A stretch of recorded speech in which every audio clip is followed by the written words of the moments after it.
TBM は進みたい未来に橋を架けるという言葉を大切にしており、進みたい未来に橋を架けたい、そんな思いを持っている、進みたい未来へ橋を架けるという強い意志を持って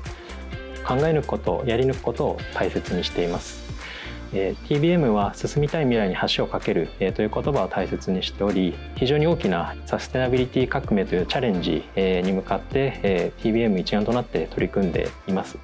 その中で多くの困難もあるんですけども、それに諦めることなく考え抜いてやり抜くということを大切にしています。新卒で TBM を選んだというところから通ずるところもありますけれども、自分の中でやはり非常識に挑戦するということと、あとは会社を自分事として捉えるということは大事にしているかなと思います。どんだけ自分にとって新しいことであっても、高い目標への挑戦であっても、自分でできないというふうに決めつけるのではなくて、自分のキャパシティを広げるということを大事にしているかなと思います。自分ごと化をするということを大切にしています。